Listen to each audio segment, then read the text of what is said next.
نبی پاک صلی اللہ تعالیٰ علیہ وسلم نے ہمیں حقوق العباد کے معاملے میں زیادہ احتیاط کرنے کا کہا ہے، اور حضور سید عالم علیہ السلام نے صحابہ کے بھرے مجمع میں سے یہ سوال کھڑا کیا، فرمایا تم مجھے بتاؤ مفلس کون ہے؟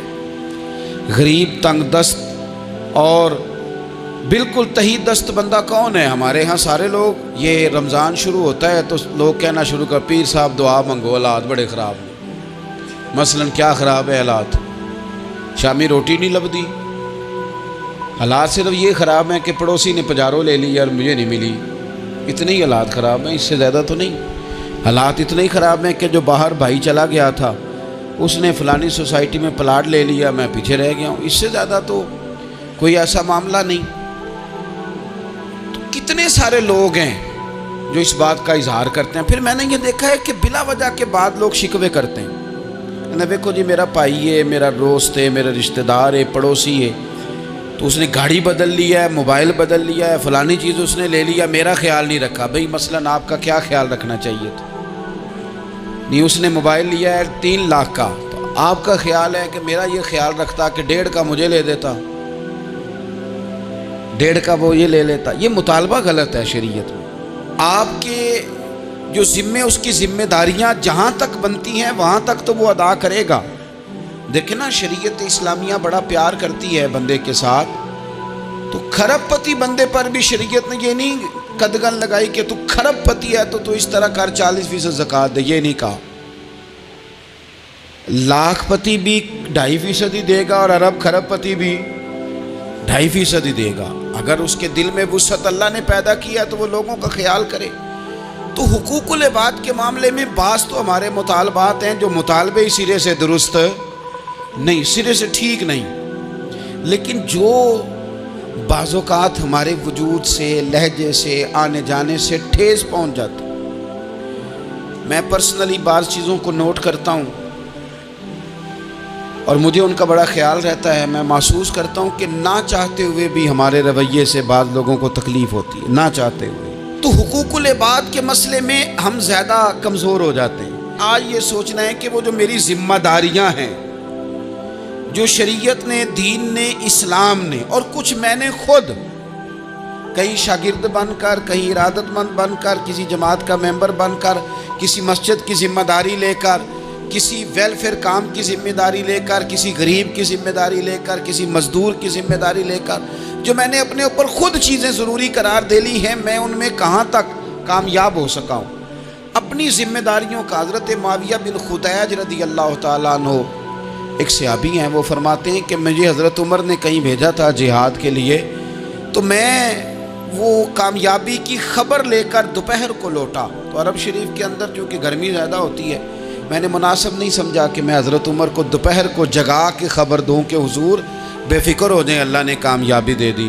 میں نے شام ہونے کا انتظار کیا، یہ ان کے اچھے اخلاق کی علامت، اعلیٰ ظرفی کی بات بتا رہے ہیں۔ کہتے میں نے شام ہونے کا انتظار کیا، مغرب کے وقت یا عصر کے وقت میری ملاقات ہوئی، تو میں نے حضرت عمر سے کہا کہ حضور الحمدللہ اللہ نے کامیابی دے دی، جس مہم پہ آپ نے بھیجا تھا وہ اللہ کے فضل سے اس مہم سے کامیابی ہو گئی۔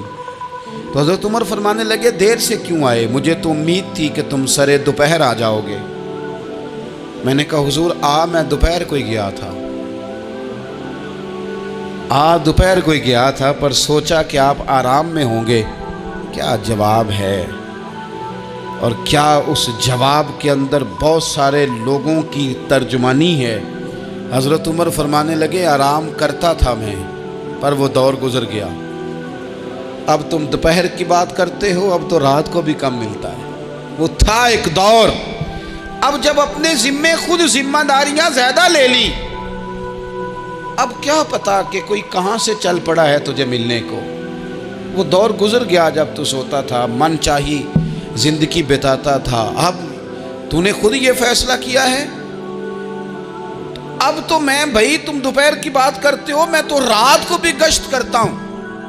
یہ کوئی ضرورت مند تو نہیں، کوئی حاجت مند تو نہیں۔ تو جو ہمارے ذمہ داریاں ہیں ان میں نازک حد تک، امام بہقی روایت لائے ہیں، ایک صحابی تھے جو حضور کو ہنسایا کرتے تھے، حضور کو ہنساتے تھے، نبی پاک کو بڑے پیارے تھے۔ اس طرح کے بھی کچھ بندے ہونے چاہیے، اس طرح کے بھی کچھ بندے صحابہ کرام علیہم رضوان فرماتے ہیں جب حضور غم امت میں پریشان ہوتے تھے تو ہم منتظر ہوتے تھے کہ کبھی وہ ہنسانے والا آج آ جائے نا، دو چار باتیں ایسی کر جائے نا ہنسانے والی تو معاملہ ٹھیک ہو جائے۔ کچھ لوگ ایسے ہوتے ہیں جن کو دیکھ کے ہی چہرے پر تازگی آ جاتی، مثل تعویذ ہوتے ہیں نا کچھ لوگ، وہ جب بھی ملتے ہیں شفا ہوتی ہے۔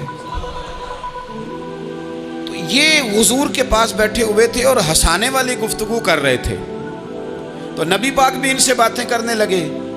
تو بات کرتے کرتے نا حضور نے انگلی ان کی طرف بڑھائی تو ان کے وجود کو انگلی لگ گئی۔ ایک تو وہ روایت ہے نا کہ صفیں سیدھی کراتے وقت حضور تیر کے ساتھ صفیں سیدھی کرا رہے تھے تو ایک صحابی کے پیٹ پہ لگ گیا، انگلی لگ گئی۔ عجیب دیوانے ہیں، کہنے لگے آپ نے مجھے تکلیف دی ہے، معاذ اللہ انگلی چبھو دی، میں نے تو بدلہ لینا ہے۔ ہمارے ہاں مسئلہ یہ بن گیا ہے کہ کوئی بڑا آدمی بھی اپنے آپ کو قانون کے حوالے نہیں کرتا۔ ملک سے لے کر امت مسلمہ کے کل مسائل تک ہمارے ملک کے اندر ہر بندہ اس کا مزاج ہوتا ہے کہ وہ اپنے آپ کو قانون سے بالا تر سمجھتا ہے۔ لائن میں لگنا لوگ پسند نہیں کرتے۔ یہ ایک بہت بڑا مسئلہ ہے۔ حضور صلی اللہ علیہ وسلم کی انگلی لگ گئی تو کہنے لگے آپ نے تو مجھے تکلیف دی ہے، میں تو بدلہ لوں گا۔ تو حضور نے فرمایا لے لے بدلہ۔ اپنے آپ کو قانون کے حوالے بڑا آدمی جب کرتا ہے تو قانون کی عزت بڑھتی ہے، قانون کا وقار بڑھتا ہے، سوسائٹی کے اندر پھر طاقتور قانون ہو جاتا ہے۔ لیکن جب غریب آدمی کے لیے قانون اور ہو اور امیر کے لیے قانون اور ہو تو اصل معاملہ تو قانون کی بالادستی کا ہے، آئین کی پاسداری کا ہے، اصولوں پہ کھڑے ہونے کا ہے۔ تو نبی پاک صلی اللہ تعالیٰ علیہ وسلم سے کہا کہ میں، حضور نے فرمایا لے لو بدلہ۔ یہ حقوق العباد کی نزاکت عرض کر رہا ہوں، لے لو بدلہ۔ انہوں نے کہا جی پیٹ سے کپڑا ہٹائیے، تو حضور نے پیٹ سے کپڑا ہٹا دیا۔ تو بڑے دیوانے آدمی تھے، انہوں نے امت کو بتانا تھا کہ کچھ اس طرح کے رنگ بھی ہوتے ہیں محبت کرنے کے لیے، الٹی ہی چال چلتے ہیں دیوانگانے عشق، آنکھوں کو بند کرتے ہیں دیدار کے لیے۔ اس طرح بھی کبھی کبھی ہوتا ہے۔ کپڑا حضور نے ہٹایا تو انہوں نے نبی پاک کے جسم نور کو چومنا شروع کر دیا، کہنے لگے دن بڑے ہو گئے تھے، موقع نہیں کو بن رہا تھا، تو چلو یہ ایک موقع ملا ہے، حضور آپ کو کسی کے ساتھ زیادتی کر سکتے ہیں تو میں تو موقع تلاش کر رہا تھا۔ اور میرے بھائی نماز کا بھی موقع تلاش کرتے تھے صحابہ، جہاد کا بھی موقع ڈھونڈتے تھے، پر محبوب سے محبت کا بھی موقع ڈھونڈتے تھے۔ کبھی کبھی نا محبت کا بھی تو موقع نرے خشک نہیں نہ ہو جانا چاہیے۔ نہ علماں وچ پھسا سانو تو یار دی گل سنا سانو، اوتھے علم دا سکہ نہیں چلدا جتھے عشق ہوراں دا ڈیرا ہے۔ تو کبھی ادھر بھی ہیں حقوق العباد کے معاملے میں نزاکت۔ اور پھر جو آیت میں نے قرآن پاک کی پڑھی، ایک تو یہ ہے کہ آپ لوگوں سے معافی لے، معافی مانگے۔ ہمارے ہاں نا معافی کا مزاج قبول کریں، جب کوئی بندہ معافی طلب کرے تو معافی، ہمارے ہاں معافی مانگنے کا رواج میں آپ یقین کریں سرے سے ہے ہی نہیں، بلکہ الٹا لوگ چڑھائی کر جاتے ہیں، کہتے ہیں اوہو تم نے معافی مانگ لی ہے تو معاملہ ہی ختم ہو گیا۔ اور جو آدمی، میں بڑے زمانے سے کہہ رہا ہوں کہ میرے ملک میں ایک رواج بنتا جا رہا ہے، جس کی زبان جتنی زیادہ سخت ہوتی ہے اس کا عروج اتنا زیادہ ہوتا ہے۔ جو تھوڑا سا شرافت کا مظاہرہ کرے لوگ اسے بزدل سمجھ لیتے ہیں۔ عزیز بھائیوں، اپنی زندگی میں معافی مانگنے کا مزاج بنائیں۔ آپ طلب کریں کہ یار مجھ سے غلطی ہو گئی، میں انسان ہوں۔ آپ یقین کریں ڈھیر سارے لوگ ہیں جن کے ذمہ ڈھیروں معافیاں ہیں، لیکن ان کا مزاج نہیں، ان کی طبیعت نہیں، ان کا تکبر آڑے آ گیا ہے۔ اور میرے نبی پاک صلی اللہ تعالیٰ علیہ وآلہ وسلم نے فرمایا تھا یہیں بدلہ دے دو، کسی کا دینا ہے تو یہیں معافی لے لو، یہیں، ورنہ فرمایا یاد رکھنا قیامت کے دن تو اس طرح ہوگا کہ اگر سینگ والی بکری نے بغیر سینگ والی بکری کو مارا ہوگا اسے بھی قیامت میں بدلہ دینا پڑے گا۔ یہی معافی تلافی لے لو، یہی۔ تو ہمارے ہاں مزاج نہیں، مزاج بنائیں نا آپ، معافی کا مزاج بنائیں۔ رسمی ویسے معافیاں مانگتے ہیں، آج پہ جا رہا ہوں بھائی اگر کوئی ہو گئی تو معاف کر دینا، یہ تو رسم ہے، تو بڑی دنیا ادا کرتی، آپ کو پتہ ہے کہاں آپ کو معافی لینی ہے. تو جہاں جہاں اس طرح کے معاملات ہیں وہاں آپ کلیئر کریں. صحیح بخاری میں حدیث ہے حضرت ابو ذر غفاری سے، جب کسی نے کہا کہ آپ نے اسی طرح کے کپڑے خود پہنے ہیں جس طرح کہ آپ کے غلام نے پہنے، یہ کیا معاملہ ہے؟ تو فرمانے لگے، اعلانیہ خود بتانے لگے، فرمانے لگے مجھ سے ایک دفعہ غلطی ہو گئی تھی، میں نے ایک غلام کو جھڑک دیا تھا تو نبی پاک نے مجھے تنبیہ فرمائی، تو میں نے اس غلام سے معافی بھی مانگی، اور اس دن سے لے کر آج تک میں جس طرح کا خود لباس پہنتا ہوں اسی طرح کا اپنے غلام کو پہناتا ہوں. تو وہ خود بیان کر رہے ہیں، وہ لوگ اظہار کر رہے ہیں کہ ہم نے یہاں نبی پاک علیہ الصلوۃ والسلام کے تنبیہ کرنے پر ہم نے اپنے غلام سے، خادم سے یا کسی غلام سے معافی مانگی. تو معافی مانگنے سے بندے کا قد کبھی چھوٹا ہوتا ہے؟ میرے نبی پاک علیہ السلام نے فرمایا جو معافی مانگ لے اللہ تو اس کی عزت میں اضافہ کر دیا کرتا ہے. تو اس لیے ایک تو جہاں یہ معاملہ ہے وہاں، اور دوسری جو آیت میں نے تلاوت کی اس میں اللہ کہتا ہے کہ غصہ پی بھی جاؤ، معافی مانگو بھی اور معاف کر بھی دو. والکاظمین الغیظ والعافین عن الناس، فرمایا وہ لوگ جو غصہ پی جاتے ہیں اور لوگوں سے درگزر کرتے ہیں، لوگوں سے درگزر کرتے ہیں. واللہ یحب المحسنین، اللہ ان احسان کرنے والوں سے محبت فرماتا ہے، ان سے اللہ پیار کرتا ہے. تو رب فرماتا ہے جو غصہ پی جاتے ہیں والعافین عن الناس، اور لوگوں سے درگزر کرتے ہیں. ایک تو معافی مانگے اور دوسرا معاف کر بھی دیں. اگر دل میں کوئی بات ہو تو معاف، ہر روز لوگوں کو معاف کر کے سویا کریں. پہلے تو اس طرح کا کوئی کام ہی نہ کریں. ایک شخص نے جملہ کہا تھا، لکھا تھا، کمال لکھا تھا، اس نے کہا تھا کبھی ایسا کوئی کام نہ کرنا کہ کوئی تمہاری وجہ سے جا کے رب کے سامنے رونا شروع کر دے. ایسا کوئی کام نہ کرنا کہ کوئی بندہ تمہاری شکایتیں اللہ رسول کو لگائے. اس طرح کا کبھی کام نہ کرنا کہ وہ تڑپ اٹھے اور کہے اب تمہارا شکوہ میں نے وہیں کرنا ہے. کچھ لوگوں کی شکایتیں کرنی پڑتی ہیں، اللہ رسول کی بارگاہ میں بھی، اپنے مشائخ کی بارگاہ میں کر دیتے ہیں. بعض اوقات انسان وہ بے بسی کے عالم میں کرے یا بہت زیادہ تکلیف اسے سہنی پڑے تو تب کرے، ہو جاتا ہے. تو ایک تو ایسا کریں نا، اور کوشش کریں لوگوں کو معاف کر دیں، اپنے دل سے چیزیں نکال دیں. دو لوگ بیٹھے تھے نا حرم مکہ میں، ایک صاحب کہہ رہے تھے کہ میرے اوپر وہ بدر میں جو قتل ہو گئے کفار، ان کا ذکر چل رہا تھا، تو دونوں گفتگو کر رہے تھے بدر میں ہمارے اتنے لوگ مسلمانوں نے مار دیے. تو ایک ان میں کہنے لگے کہ اگر میرے اوپر قرض نہ ہوتا اور میرے چھوٹے چھوٹے بچے نہ ہوتے تو میں تو تلوار لے کے جاتا اور مدینہ شریف جا کے معاذ اللہ بدلہ لے آتا. دوسرا کہنے لگا میں دیتا ہوں نا تیرے بچوں کا خرچہ بھی اور میں تیرا قرضہ بھی اتارتا ہوں، تو جا. اس نے کہا پکی بات ہے؟ کہا ہاں، قرضہ بھی میں اتار دوں گا، تیرے بچوں کا خرچ بھی اٹھاؤں گا، تو جا. اس نے خنجر تیار کیا، تلوار تیار کی، گھوڑے پہ بیٹھا، گلے میں وہ تلوار اس نے اپنے ڈالی اور مدینہ شریف آ گیا. اتفاق کی بات یہ کہ ملاقات حضرت عمر سے ہوئی. جناب عمر کہنے لگے مجھے تیری نیت ٹھیک نہیں لگتی. پکڑا کدھر آئے ہو؟ کہنے لگا میں تو بدر کے قیدیوں کے بارے میں بات کرنے آیا. فرمایا تلوار لے کے چل تجھے حضور کے پاس لے کے جاتا ہوں. نبی کریم کی بارگاہ میں لے گئے تو حضور فرمانے لگے کیسے آئے ہو؟ کیسے آنا ہوا؟ کہنے لگے جی میں تو بدر کے جو قیدی آپ کے پاس ہیں ان کی بات کرنے آیا تھا. تو حضور فرمانے لگے چل پھر باقی کی میں سناؤں. خیال آیا مسلمان نیک و بد پہچان جاتے ہیں، محمد آدمی کے دل کی باتیں جان جاتے ہیں صلی اللہ تعالی علیہ وسلم. فرمایا میں سناؤں؟ حضور کیا؟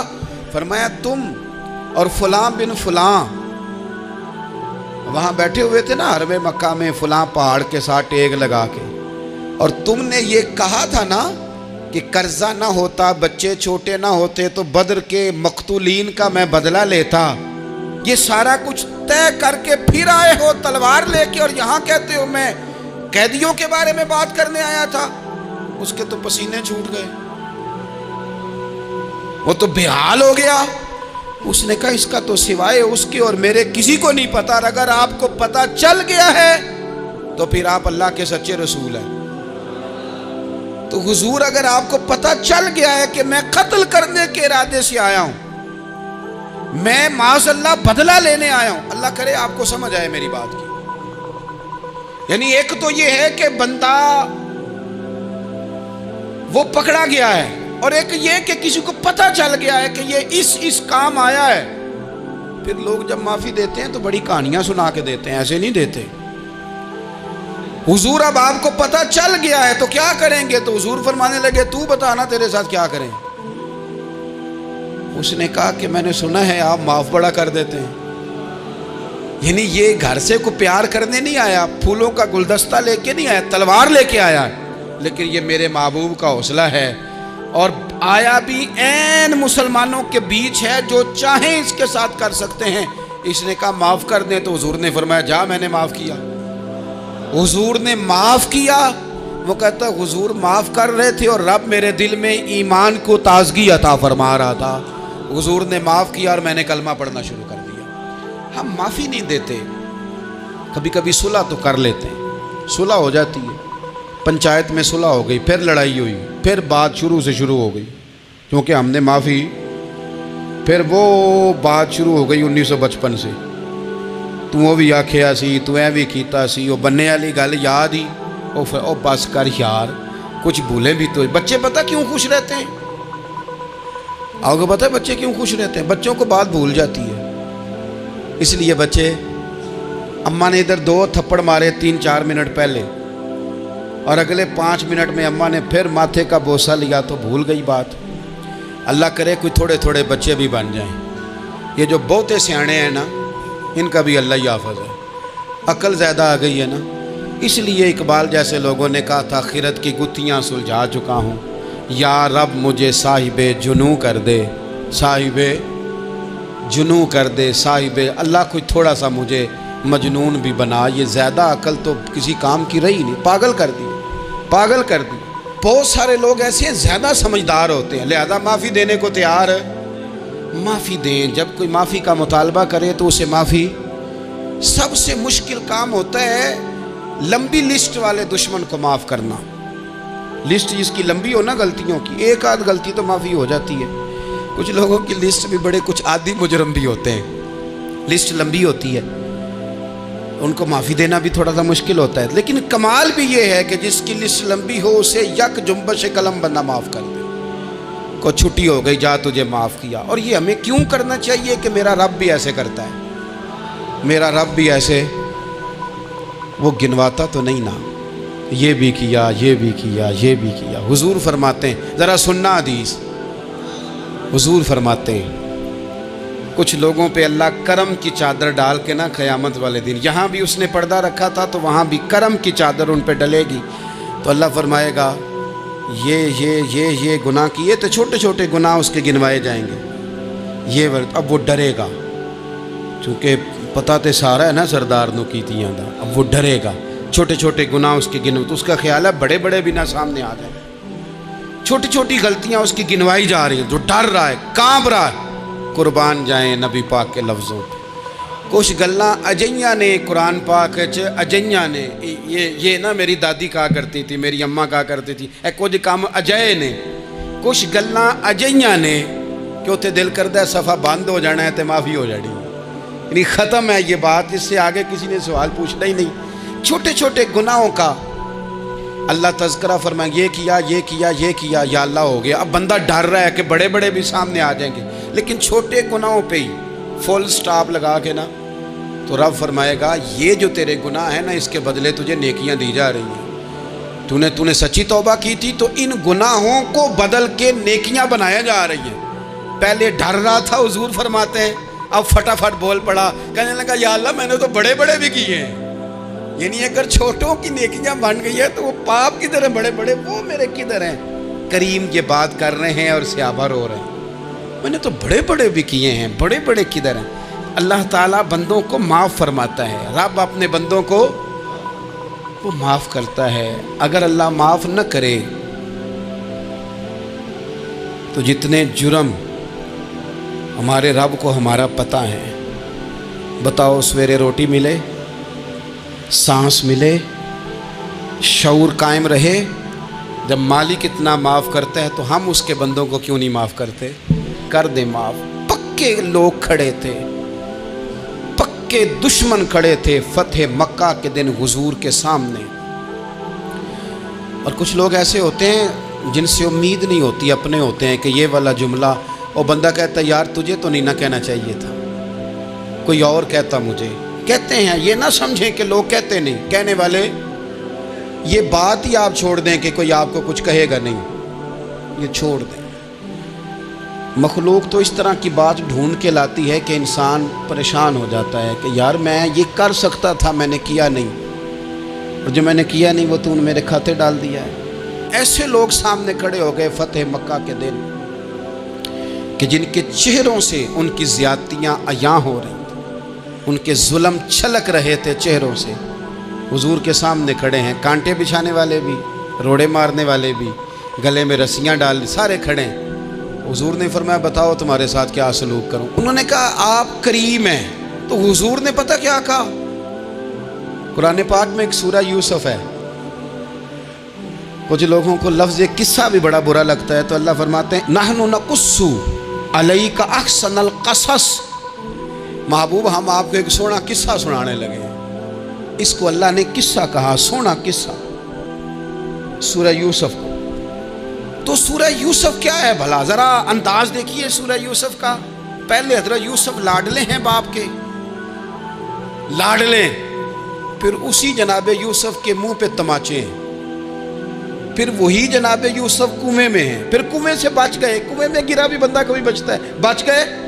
اللہ کی شان ہو تو بچ جاتا ہے. بچ گئے. فرماتے ہیں میں نے سمجھا بچ گیا ہوں. جب بچ گیا تو بڑی تکلیف ہوئی.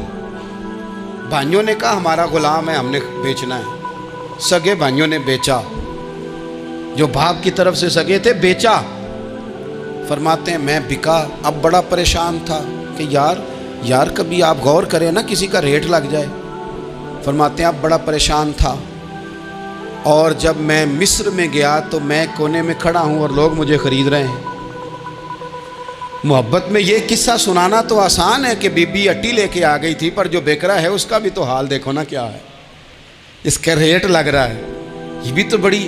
اور جناب یوسف کہتے ہیں پھر عزیز مصر نے خرید لیا تو بادشاہ کے گھر گیا تو کچھ سکھ کا سانس آیا. یہ حضرت یوسف ہیں، یہ لاڈلے ہیں. فرماتے ہیں سکھ کا سانس لیا ہی تھا کہ جناب زلیخا نے الزام لگایا. اور وہ غلطی معاذ اللہ جس کا تصور بھی نہیں، اس کی پاداش میں سالوں جیل کاٹا. لیکن خدا کی حکمت ہے نا، اللہ کا کرم ہے نا، جس ملک کے وہ قیدی تھے رب نے اسی ملک کا حکمران بھی بنا دیا. یہ اللہ کی حکمت ہے نا، تقاضے ہیں نا. صبح کے تخت نشین شام کے مجرم ٹھہرے، ہم نے پل بھر میں نصیبوں کو بدلتے دیکھا. وہ جو چاہے جب چاہے کر دے. تو جب وہی بھائی مجبور ہو کر سوالی بن کر سامنے آئے ہیں، پتہ کیا ہوتا ہے؟ بندہ معاف کر دیتا ہے. بہت سارے لوگ معاف کرتے ہیں، پر کہانیاں سنا کے پتہ جنا ادوں کی آکھیا ساجے، پتہ جنا ادوں کی کیتا ساجے، پھر پتہ جنا تسی اے بھی آندے سو. یہ ساری کہانیاں سنا کے. لیکن حضرت یوسف کے سامنے کھڑے ہو گئے. جناب یوسف نے بات چھیڑی کوئی نہیں، فرمایا تم سے بات ہی کوئی کرنی، جاؤ تمہیں سارا کچھ معاف کیا. اب جب یہ لوگ مکے والے حضور کے سامنے کھڑے، اس طرح معافی دینی چاہیے. یہ جب سامنے کھڑے ہوئے تو حضور نے فرمایا پتہ ہے تمہارے ساتھ کیا سلوک کرنے والا ہوں؟ کہا حضور نہیں. فرمایا وہی جو جناب یوسف نے بھائیوں کے ساتھ کیا تھا. پچھلا صفحہ پلٹنا ہی کوئی نہیں. جاؤ تمہیں معاف کیا، جاؤ تمہیں معاف کیا، جاؤ تمہیں معاف کیا. اور صرف معاف نہیں کیا، ساتھ عزت بھی دی. سب سے زیادہ مقابلے تو حضرت ابو سفیان نے کیے تھے نا، آخر تک وہ آئے تھے. آج وہ کلمہ پڑھ رہے ہیں، سردار ہیں، کلمہ پڑھ رہے ہیں. تو نبی پاک نے صرف معافی نہیں دی، عزت بھی دی. فرمایا جناب ابو سفیان چونکہ اب مسلمان ہو گئے ہیں، میں سب کو معاف کرتا ہوں. جو اپنا اندر سے دروازہ بند کر لے اسے بھی معاف کرتا ہوں، اور جو ابو سفیان کی حویلی میں آ جائے اسے بھی معاف کر دوں گا. تو ابو سفیان وہ کہتے میں حیران ہی ہو گیا کہ اتنی بڑی بات، معافی بھی دی اور ساتھ عزت بھی دی. تو آج جو سبق آپ کی خدمت میں میں نے عرض کیا ہے، اس کو آپ امید ہے یاد رکھیں گے. ایک تو یہ کہ معافی مانگ لیں. اگر کسی جگہ ہمارا معافی مانگنا اگر ہم سمجھتے ہیں، ہمارا دل ضمیر گواہی دیتا ہے کہ مجھے معافی مانگنی چاہیے، تو معافی مانگیں. اور دوسرا پھر معافی دیں بھی، اور معافی دیں، سیاسی صلح نہ کریں. معافی دیں تو پھر واقعہ ہی دیں، دل سے دیں۔ اور آخری بات یہ کہ جس طرح ہم نے لوگوں سے معافی لینی ہے اور معافی دینی ہے، اسی طرح جہاں ہم سے شرعی قباحتیں ہوئی ہیں، اخلاقی کمزوریاں ہوئی ہیں، ایک بات تو اچھی طرح سمجھ لیں کہ نفل پڑھنے سے حقوق العباد نہیں معاف ہوتے، وہ بندے سے معافی مانگنے سے ہی ہوتے۔ ساری رات کو بندہ تسبیح پڑھے اور کہے کہ میں نے اماں کی نافرمانی کیا تو معافی ہو جائے گی، نہیں، وہ اماں ہی معاف کرے گی تو معافی ہوگی، وہ ابا ہی معاف کرے گا تو پھر ہی معافی ہوگی۔ تو جو جہاں شریعت کی مخالفت کی ہے وہاں بھی معافی مانگیں، اللہ کے حضور گڑ گڑائیں، توبہ کریں، اور توبہ بدل جانے والی کریں، تبدیل ہو جانے والی توبہ کریں۔ معافی مانگ بھی لیں، معافی دے بھی دیں، اور آپ سے یہ بھی گزارش کروں گا کہ جہاں اللہ رسول کی ہم سے نافرمانی ہوئی ہے وہاں تنہائی میں 2 نفل پڑھ کے تنہائی میں اللہ تعالیٰ سے بھی معافی کے خواستگار ہوں۔ یاد رکھیں جب اس کی خفیہ تدبیر آ گئی تو پھر معافی کا وقت ہو سکتا ہے خدا نہ کرے ہمیں نہ مل سکے، تو اب وقت ہے، خوب استغفار کریں، خوب معافی مانگیں۔ اللہ تعالیٰ آپ کو اور مجھے عمل کی توفیق عطا فرمائے۔